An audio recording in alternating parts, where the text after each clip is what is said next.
What's up, guys? So I went down to the US-Mexico border this week to find out what is really going on with migration. We've heard about this giant migrant surge, and I think you're going to find some of my footage pretty interesting. Also, US Customs and Border Protection just came out with new numbers for the month of July, a whopping 212,000 migrant encounters at the US-Mexico border. In July alone, that is nearly triple the numbers from January. Month over month this year, we have seen a stunning increase in migrants attempting to illegally cross into the US and getting apprehended by Border Patrol. Now, a lot of these people do get sent back into Mexico, but it is actually unclear how many get successfully admitted into the US. We know a lot that's happening too. In fact, 87,000 migrants were chauffeured by Border Patrol to Catholic Charities of the Rio Grande Valley between February and August, according to the city of McAllen. Okay, that is just one building handling 87,000 migrants. They go into Catholic Charities, and as my footage shows, they come out with these packets with flight information, and off they go to the airport. So where are these migrants going, and how many of them are successfully getting that trip from Border Patrol to Catholic Charities into America's heartland? It's actually unclear.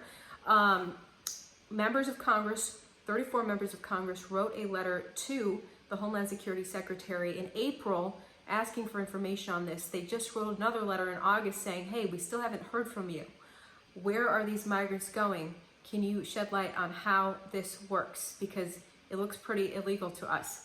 And so apparently Homeland Security is not communicating with Congress on what is going on with this relationship between Border Patrol and Catholic Charities and the migrants who are attempting to cross the border. But apparently the word is getting out in Central America, and we are seeing an unprecedented surge of migrants attempting to get into the United States, and many of them successfully. So I'm going to show you a clip of some of my footage that I captured down at the border in McAllen. And the rest of this story you're going to be able to see on timcast.com, but here's a sneak peek.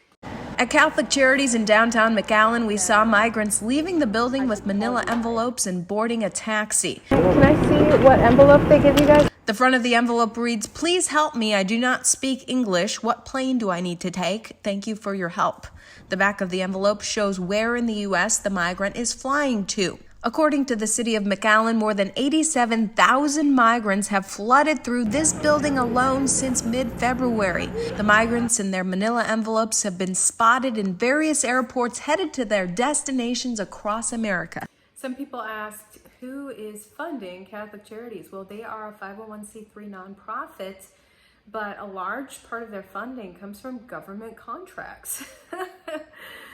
So it's an interesting thing that's happening. It's unclear how many people get apprehended by Border Patrol and then actually chauffeured to Catholic Charities and just flown out to various parts of America.